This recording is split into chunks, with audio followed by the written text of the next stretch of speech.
Duolingo.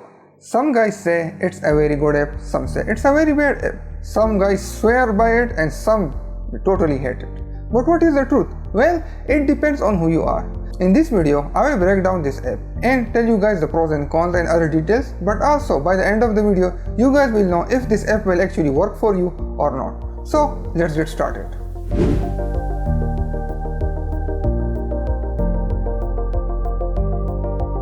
Alright, so let's look at what Duolingo actually is.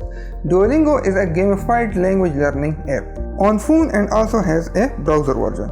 Inside the app, you will find lessons related to different topics, and slowly they get more and more difficult with more wider range of vocabulary.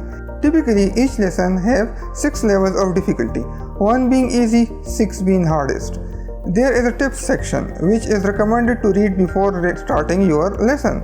It gives you insight on French grammar, which you will be going through for this particular topic related to this lesson.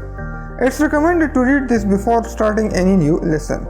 Each level has multiple parts. You can go through them normally if you want to, but it's a long process. For first time for a new lesson, it's fine to go through it normally, but you can skip this lesson after completing the first one. You can skip it by giving a test. If you pass the test with limited mistakes, you can proceed to next level directly. Duolingo now also has stories, which I really like. These are short funny stories. Each one you can finish in very little time. Golden color means you have read these stories.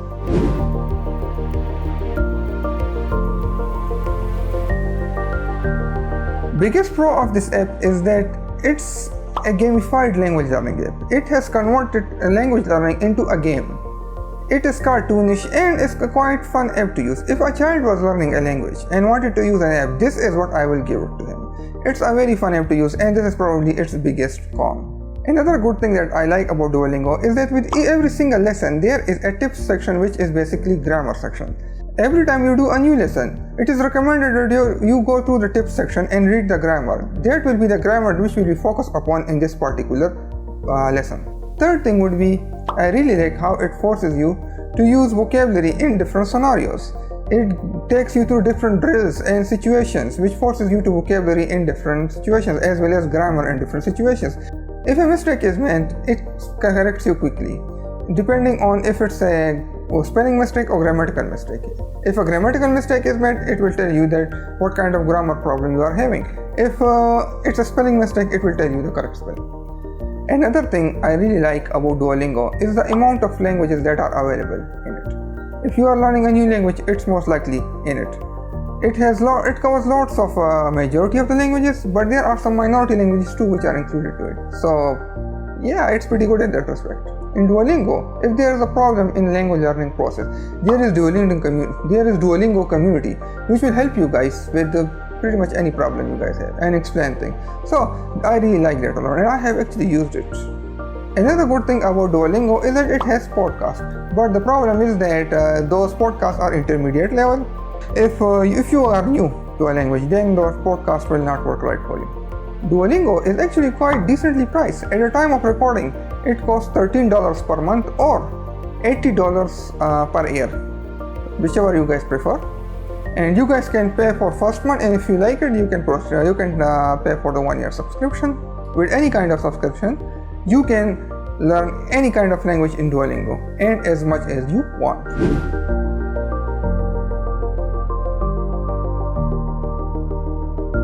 Alright, let's talk about the cons.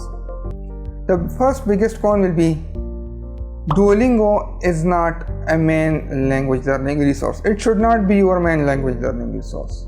If you want to learn a language, your main resource should be something else. There are lots of better options out there. Duolingo will just not teach you all of your language. Duolingo is a great side app, but not as a main language learning resource.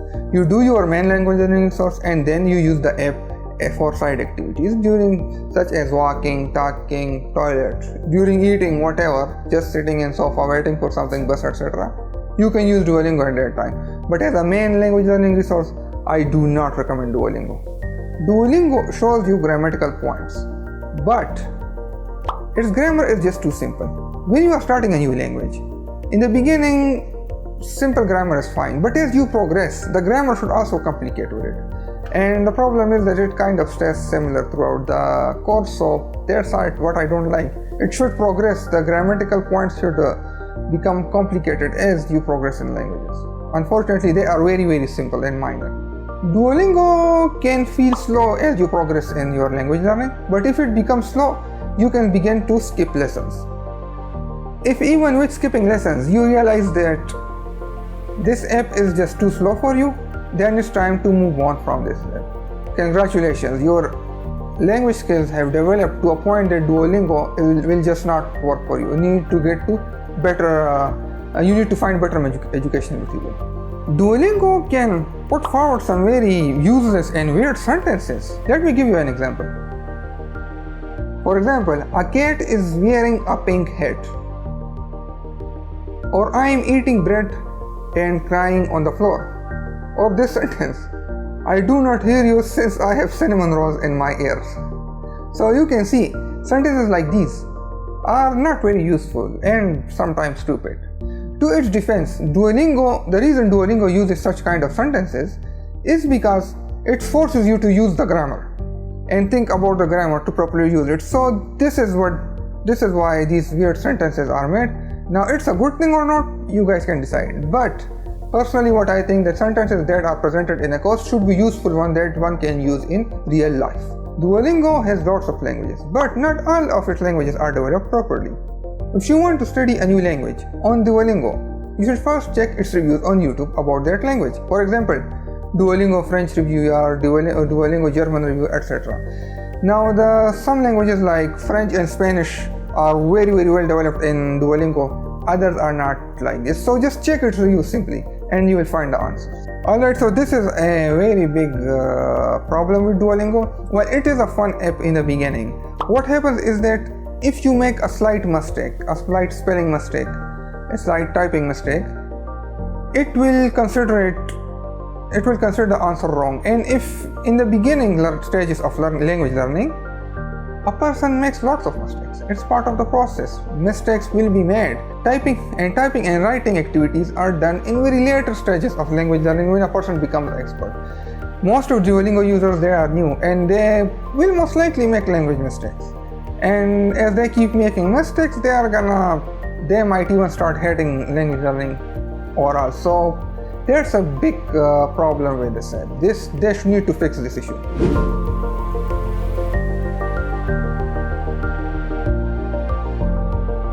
If by learning a new language you mean learning a language 100% from scratch, then I do not recommend Duolingo right at such beginning early stage. First, go through the ABCs of the language, with the very basic grammars of the language. Once you can pronounce words properly, know the ABCs, know the very basic grammars, very basic stuff, then you can proceed on Duolingo. But don't start immediately with Duolingo. It can actually throw you kind of off. So first just go with the ABCs, the A0 part. Once you are done with the A0 part of the course, then you can proceed on other materials along with Duolingo. If you are in the A1 stage of language learning, you know the very, very basic stuff. You can hardly have any conversations. Most of the things are those expressions and phrases you learn in French. Then you can use Duolingo. It will work perfectly fine. Duolingo is perfect if you are at A1 stage of the language learning. If you are at A2 level or higher, then Duolingo might not work for you. So what exactly is A2 level? If you can read French text with difficulty but you can read it, then you are at A2 level. If you are not having any grammatical problems when reading sentences, you understand how things work, you are at A2 level. And if you are above A2 level or at A2 level, then Duolingo just might not be right for you. You will actually not like it. You will not learn much from it, other than maybe some vocab that you have never seen. So at A2 level, I don't recommend Duolingo. There are better stuff you can do. If you have studied French at school, or you are at a stage that you can read any French text, anything written, news, etc. in written form, you can read it, but you cannot listen or speak it, then Duolingo will just not help you at all. Duolingo will give you zero value. What this basically means is that you already know French language. If you can read anything in French and you don't get confused, you already know French. The only reason you can listen and speak is that you have not trained on these particular two skills of listening and reading.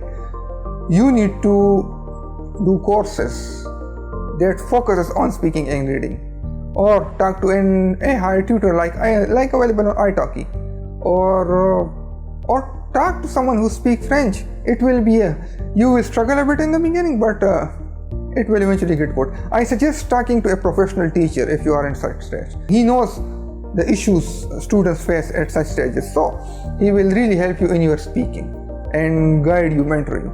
So a paid teacher would be a good idea, but if you cannot find a paid teacher, just find someone on Facebook or in local area if possible, and there are plenty of it.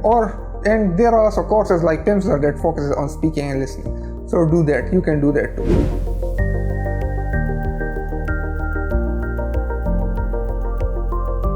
Overall speaking, the only time I use Duolingo is when I just could not use my other language learning resources, my other language learning materials. Bus, eating food, something else, waiting in bus, etc., waiting for someone else. I would use Duolingo in those times. My main language learning material is different. My side language learning material is also different. But Duolingo only in those times where I couldn't even use my side language learning material. When I was walking, when I was relaxing in bed, or actively studying, I never use Duolingo. I use other materials, and there are lots of better material for it. I will tell it to you guys like this, honest thing. There is nothing wrong in using Duolingo, but there are far better materials out there. In my case, I did use Duolingo, but it wasn't even my side activity. It was like a type. I only rarely use it in times. While I did daily use it, I only really use it in very short times where I have very little time to do a small Duolingo course. While eating, in car, waiting, bus, etc. So those short moments I use Duolingo. Other than walking, relaxing in bed, actively studying, I use other materials, and there are lots of better materials than Duolingo. Duolingo is just not a very good source. It will work, but it's not the best source. There are lots of better sources for language learning. I used Duolingo for 3 months and have an active streak above 2 months. And at this moment, I do not use Duolingo as it is just too slow for me right now. That's it, guys. There's Duolingo for you. If you have any questions, just ask in comments. If you think this video was helpful, please like it as it tells YouTube this video is useful. And I will see you guys again.